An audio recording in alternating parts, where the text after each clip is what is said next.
What's going on, everybody? You know, we're in the heart of summer. Well, I guess we're starting to wind down toward the end of summer. I've had 2 card shows that I've attended in the month of July, and the National is about to make it my 3rd. Been a very busy month in a lot of ways, but I haven't done a lot of buying yet. So I am hoping to do some buying, preparing for the National, and knowing that there's going to be a lot of opportunities for a lot of great cards. And the hard part is going to be narrowing it down and deciding what are the cards that I'm going to go for. I will also say, though, as we prepare for the National, I'm going to be okay if I come home without any new cards. I really will.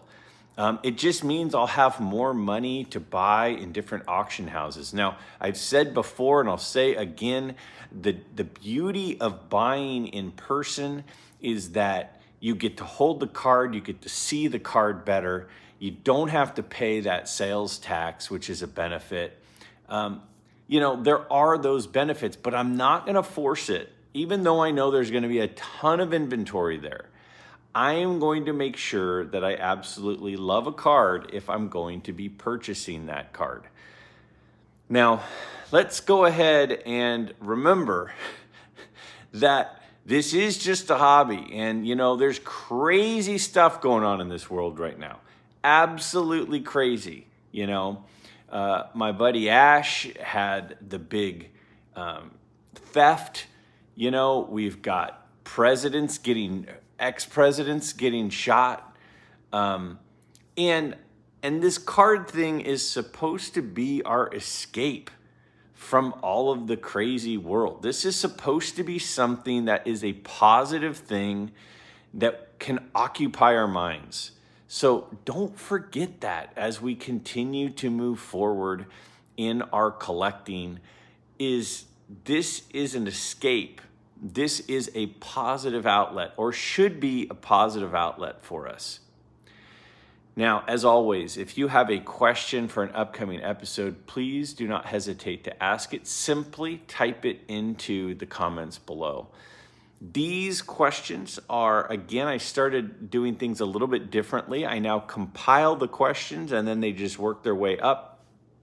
These questions were asked a week ago, and here we are. They've made it to the top of the list, and I will be going through 5 questions, as always, that were asked a week ago. And I think there are some really good ones, and I look forward to sharing my thoughts. So let's take a look at our first question here. Question for whenever. I predominantly collect Jackie Robinson, Hank Aaron, and Lou Gehrig. Outside of those 3, it's just PC stuff for my Atlanta Falcons and Georgia Bulldog collection. Should I attend Strongsville or the National next year? This is a great question. I've had so many people say, man, should I be going to Strongsville? Should I be going to the National? Which is better? If you could only go to one, which one would you go to? And this particular question is especially interesting because it's brought as a collector of specific players. So specifically Jackie Robinson, Hank Aaron, Lou Gehrig.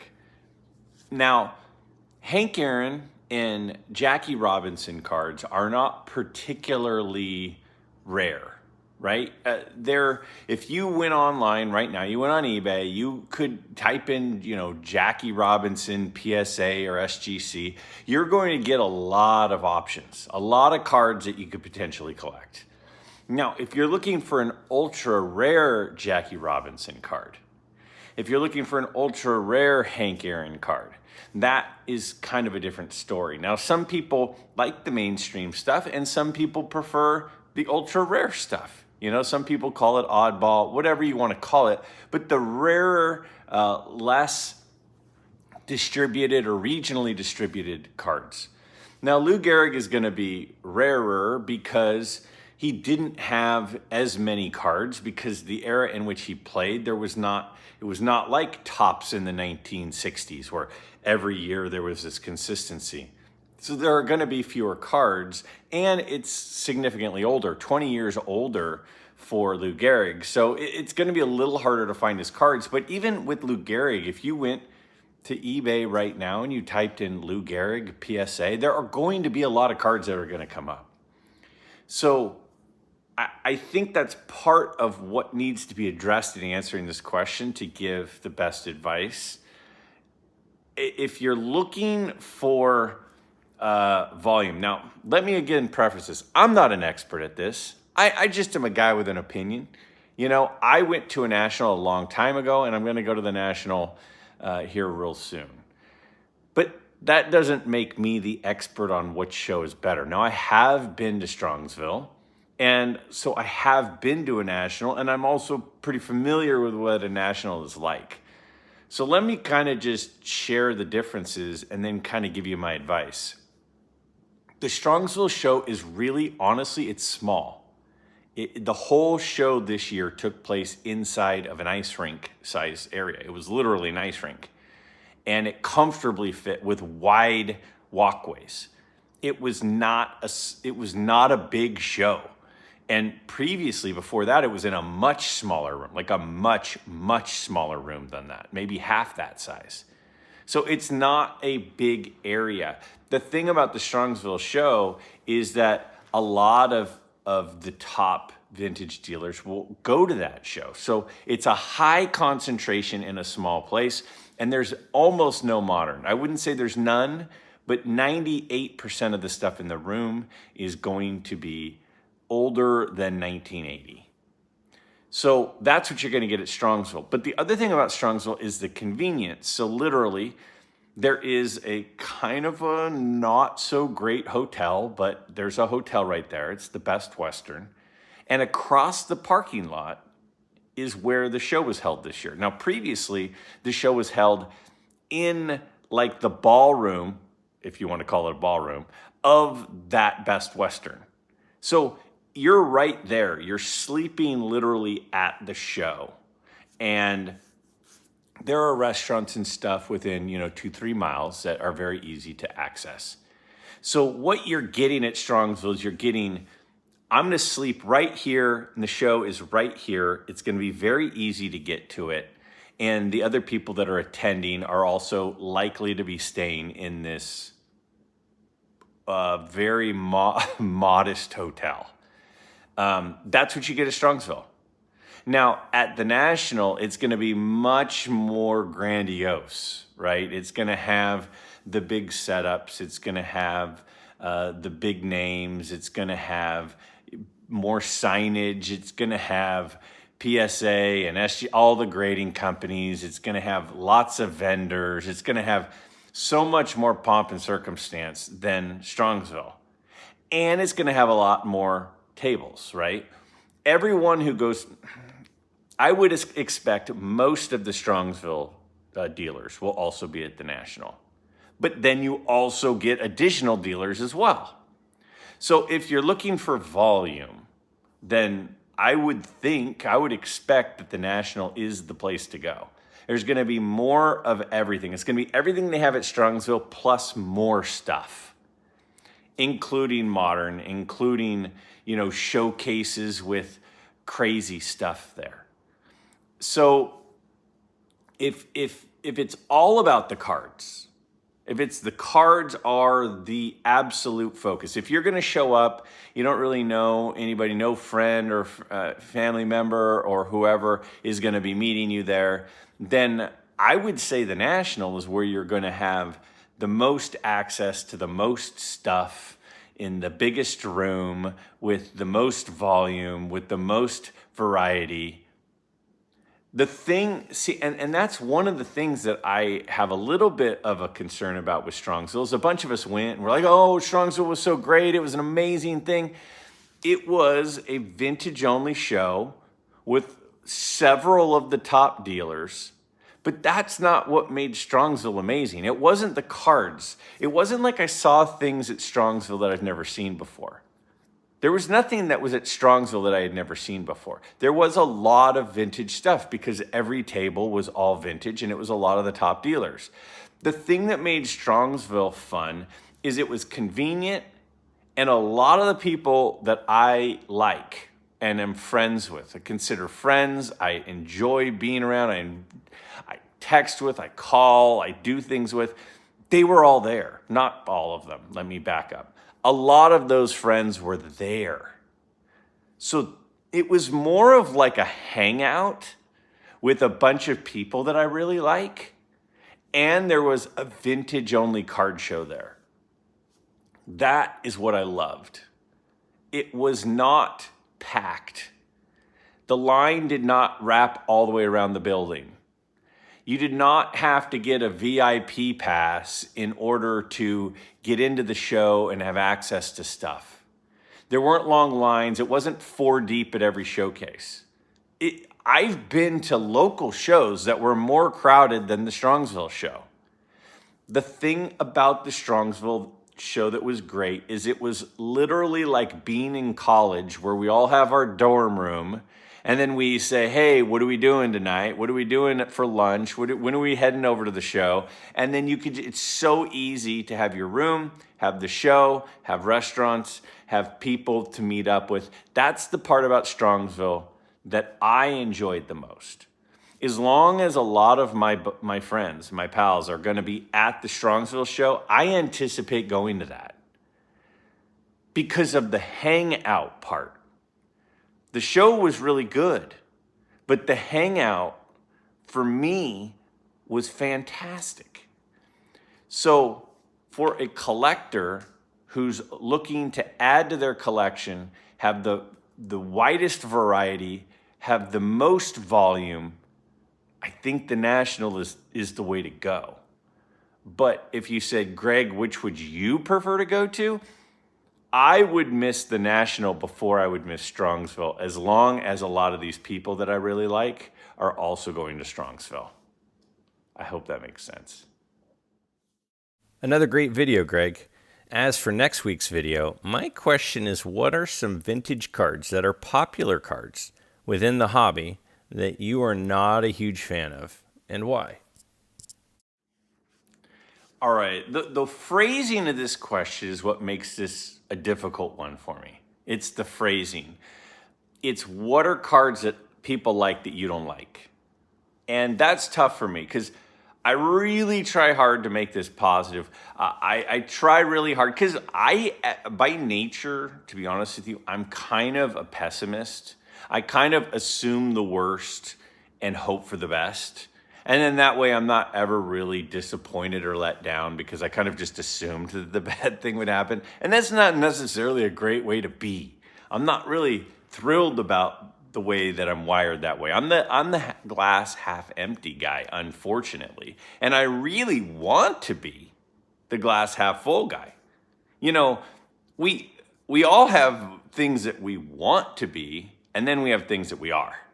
And I try really hard to be more of what I want to be and less of what I am, but that's kind of what I am. So it's tough. This is a tough question for me because with this stuff, with this channel, with the YouTube, with cards, I try really hard to focus on the positive things, the things that I do really like, instead of talking about the things that I don't really like.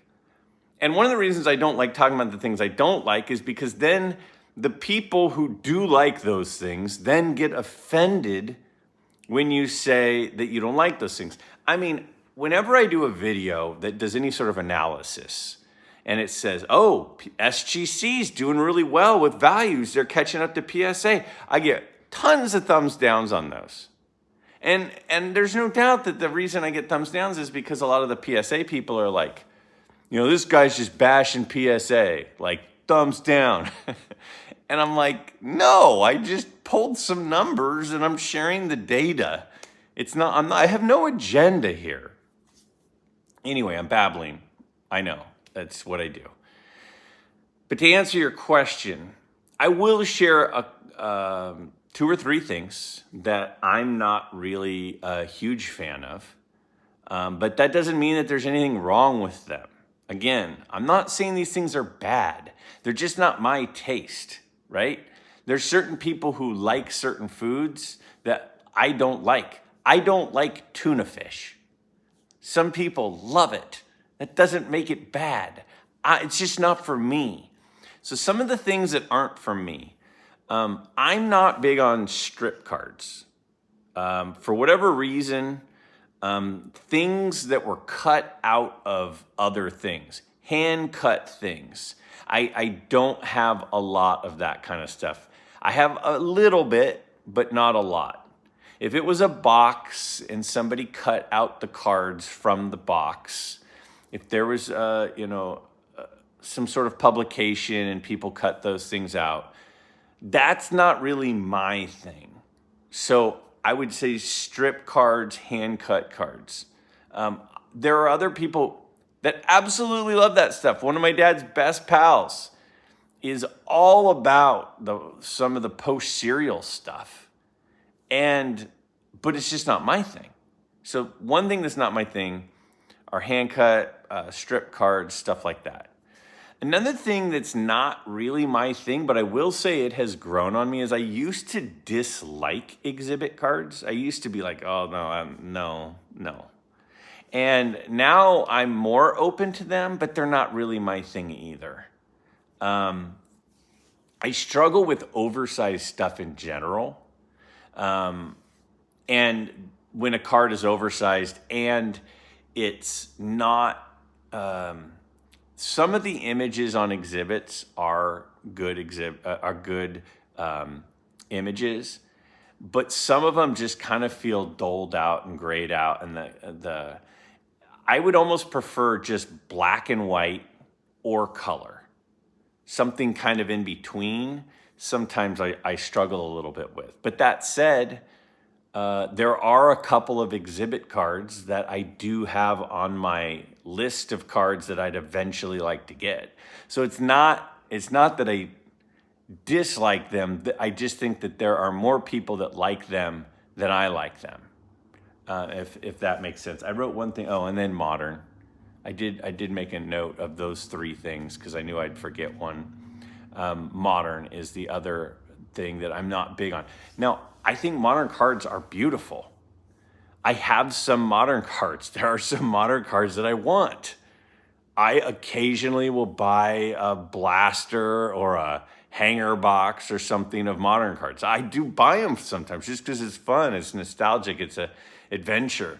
But they're just not, as a whole, they're not my thing. And partly because of the roller coaster, I don't feel like I've ever had much luck with anything with modern cards. I did go through a stretch during COVID where I was buying and selling some soccer cards, and I got fairly big into that. And I still have some of them, and I do like them. I like the looks of them, but the roller coaster of the prices it's like, it just has a bad taste in my mouth. Like, I'm not going to sit down at the blackjack table probably ever again, because I've had a couple times I went, I'm just like, lose, out of money. Like, this sucks. Why would I do that? Why would I do that again? So I think I just have a bad taste in my mouth, maybe. But those would be the things. I'm not really big on strip cards, not really big on exhibit cards, and I'm not really big on modern cards. But again, that doesn't make them wrong. I'm not saying that they're bad, just saying that they're low on my list of favorites. Question for next week.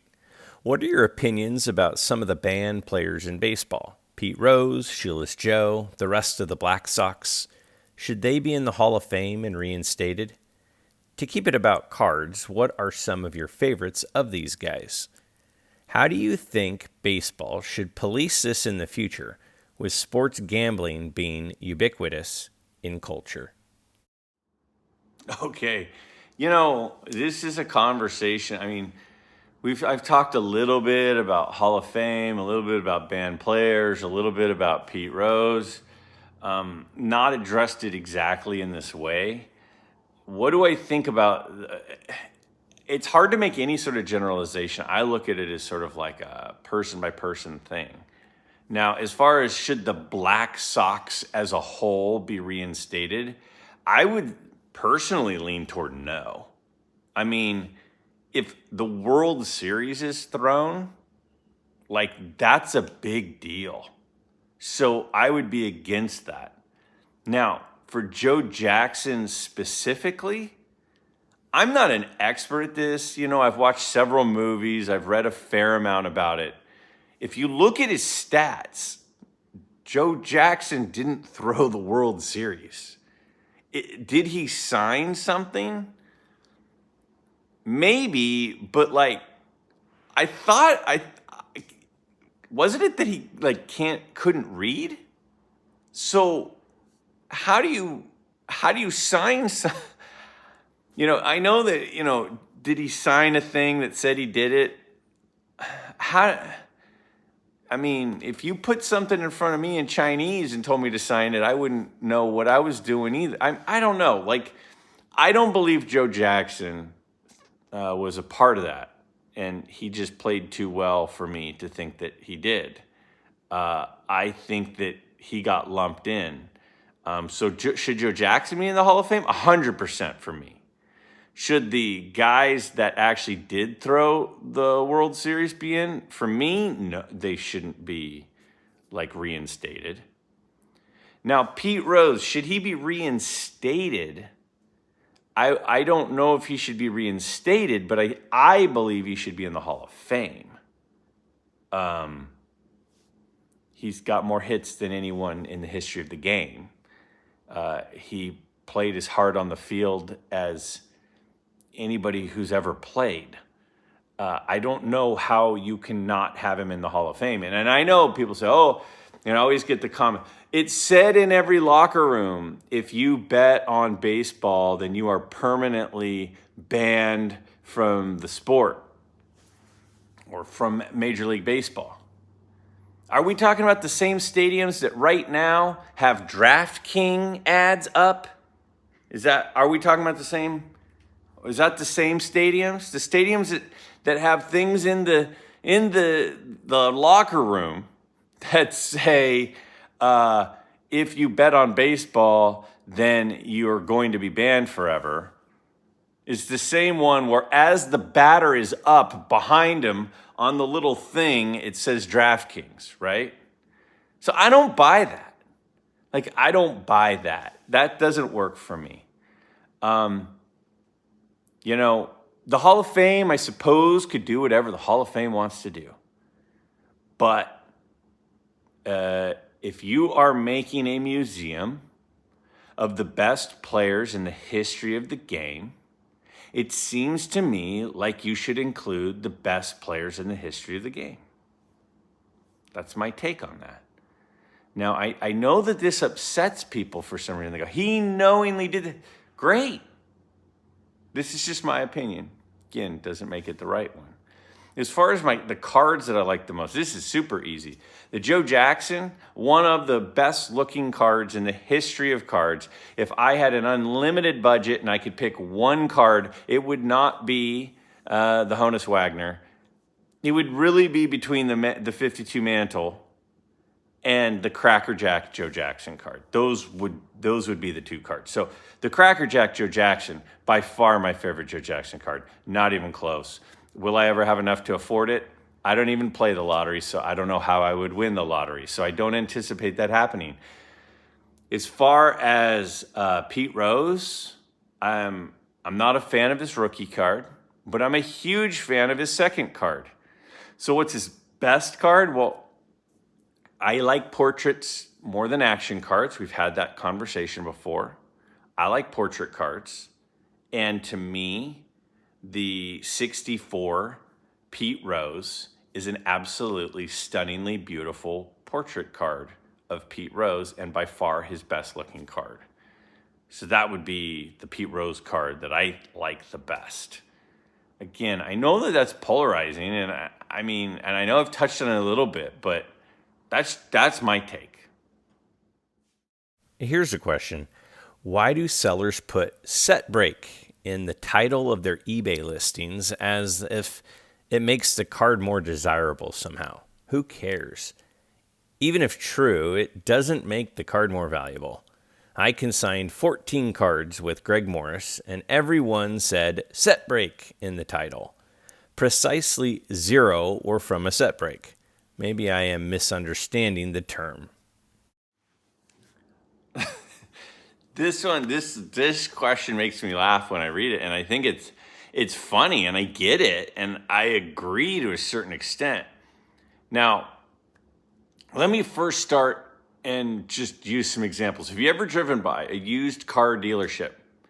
And they got the big neon stickers, right, on the windshield.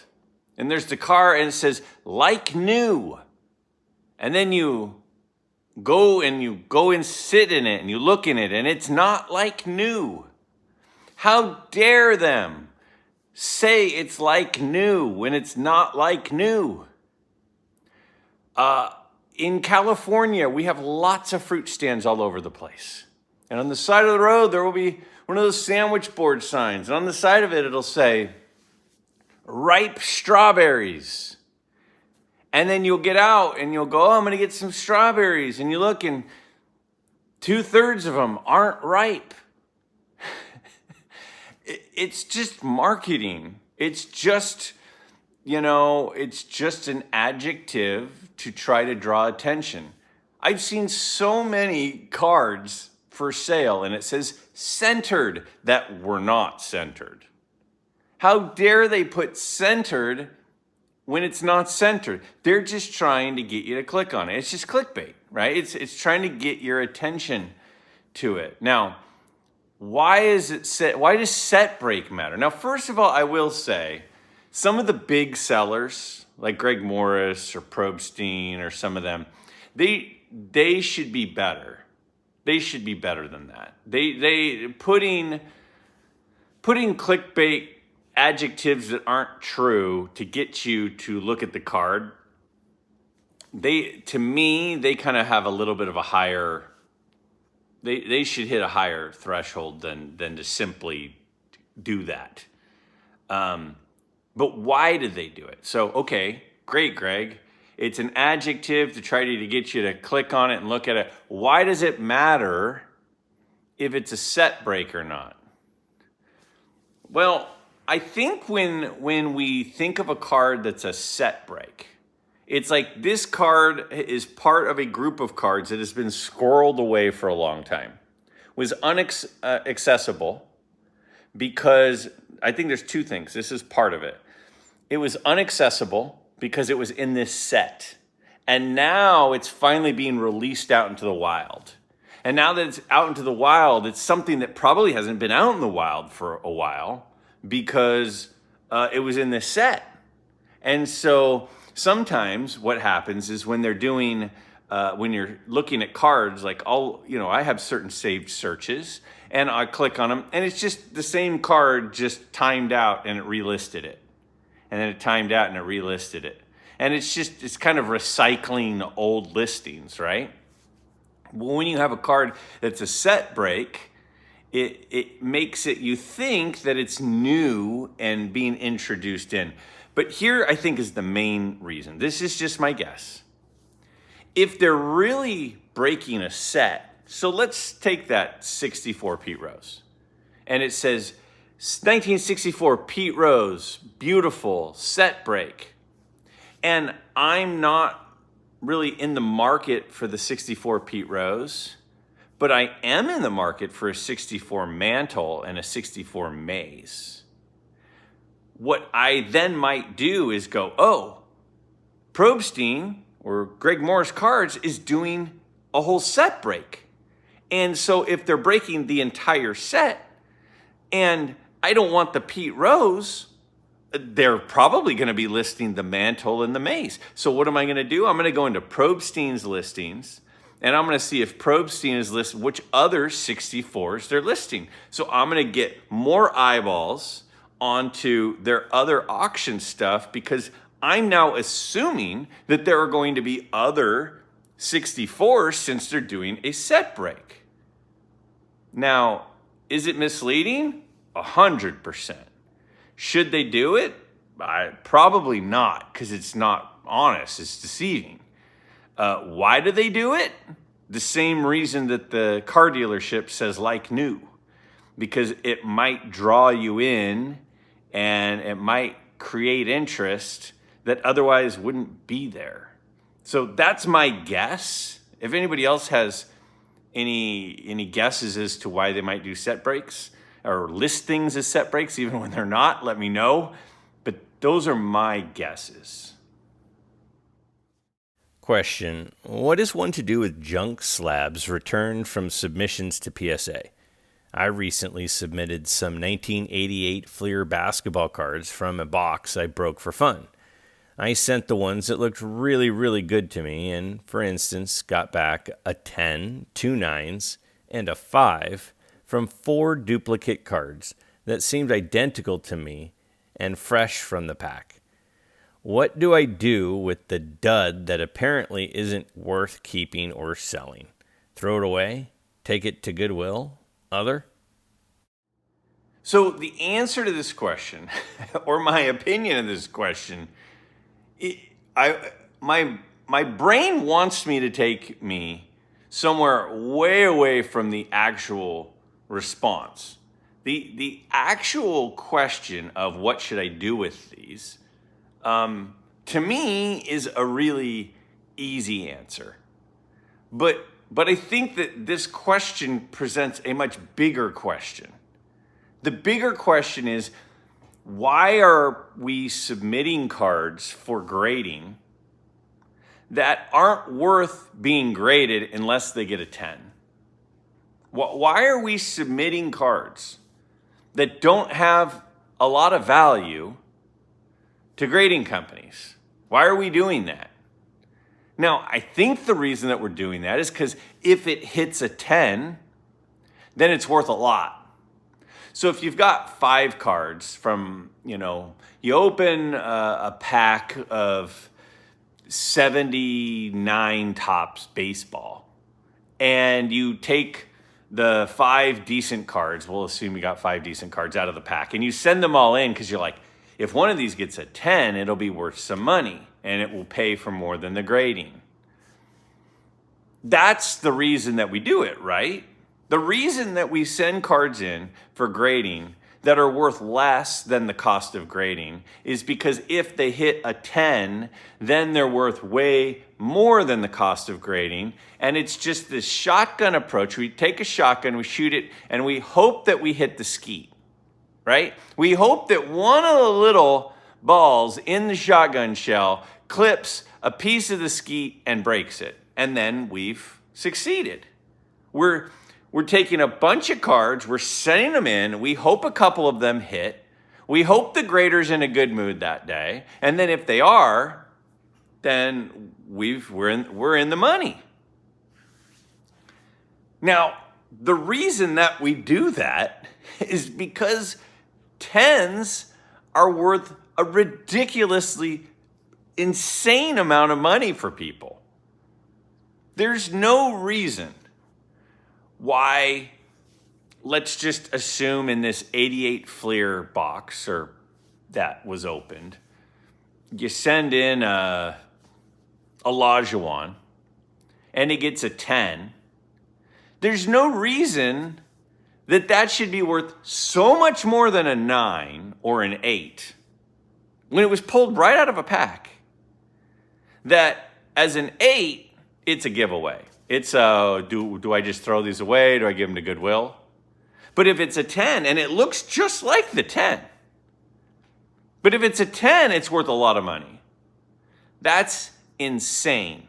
What this question tells me, and you're saying, I've got 7s that look just like 8s that look just like 10s, which I completely believe and I think is completely true. And they were all pulled straight from a pack, right?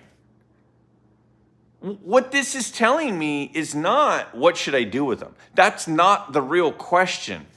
The real question is, what are we doing? What are we doing?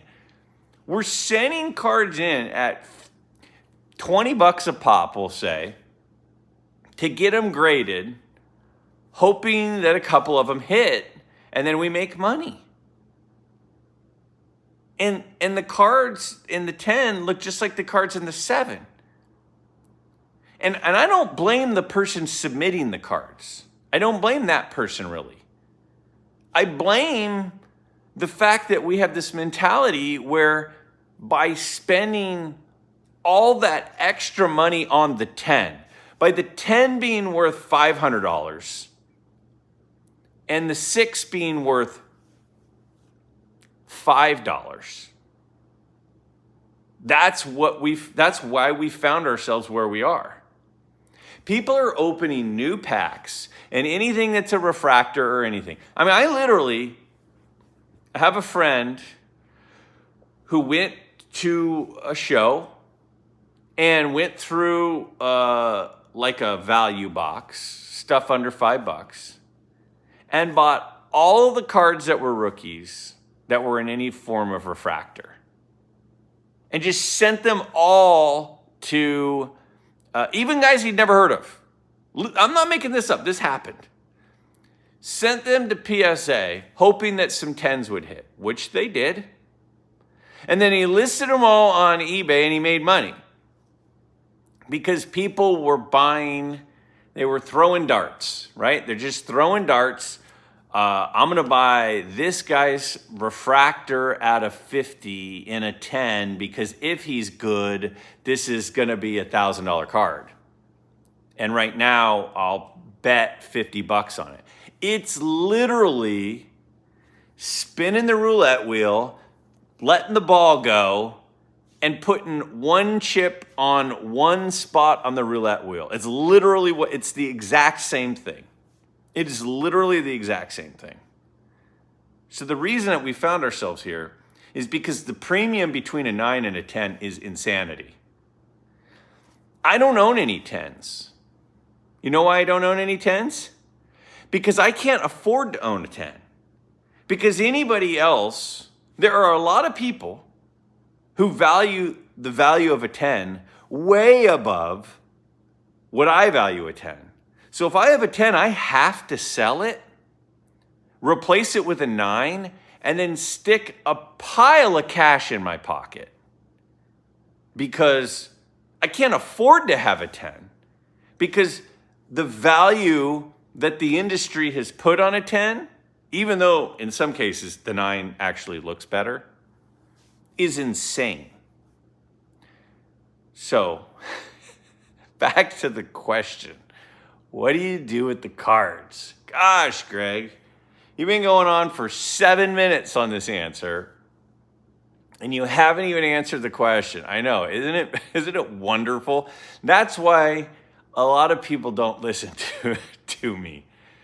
I get it. It's okay. I don't take it personally. If you don't like listening to me, I don't take it personally. I totally understand. So what would I do?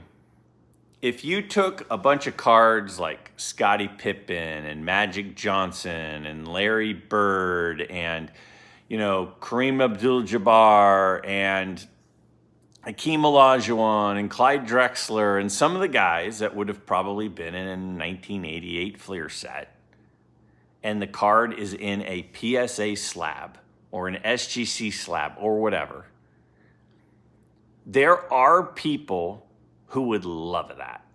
There are. Now, there aren't a lot of people that want to buy it, but there are people who would love it. So here's my advice. You send an email to a couple of the principals at local elementary schools, and you say, hey, do you have any teachers at your school that are really into sports and that are really into basketball? I would like to connect with them to donate some prizes for their classroom. And then what you do is you develop a connection with a few teachers in the area, probably something like elementary school through maybe 7th or 8th grade, probably K through 6. And you donate them.